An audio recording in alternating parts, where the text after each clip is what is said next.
Il faudrait tout de même en 2015 qu'on en termine avec ce débat polémique qui dure depuis 25 ans. Est-ce que oui ou non, le vin est bon pour la santé? Moi, je pensais que tout était réglé depuis l'énoncé du French Paradox par Serge Renaud, que je plaçais parmi les grands bienfaiteurs de l'humanité, comme Pasteur, Fleming ou Henri Dunant, catégorie dont est exclu le grand Mamamouchi de Daesh, pour bien préciser les choses. Et bien sûr, régulièrement, des enquêtes, tout estampillées du plus grand sérieux scientifique, viennent pinailler sur cette théorie. Donc, je le dis clairement, il faut que ces polémiques cessent. Il faut qu'on sache une fois pour toutes. Donc, pour moi, c'est très simple.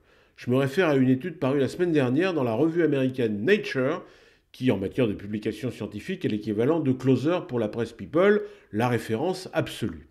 Alors, pour les professeurs Sadjik et Chimel du Research Institute de l'Ajola en Californie, c'est bien le resveratrol, enzyme contenu dans le raisin, donc dans le vin, qui possède ces fameuses propriétés antioxydantes reconnues déjà depuis un certain temps et dont l'effet positif se déclenche à partir de 2 ou 3 verres de vin rouge par jour.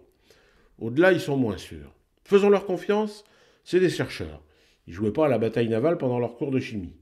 Donc, c'est dit, on n'en parle plus. Mais pour les hygiénistes forcenés du resveratrol, il y en a aussi en pareil dans le chocolat. Alors, si vous préférez ça, gavez-vous de chocolat plutôt que de Margaux ou de Châteauneuf-du-Pape. Mais venez pas vous plaindre après coup si vous tapez des crises de foie à répétition. Vous avez vu, le Père Noël est passé.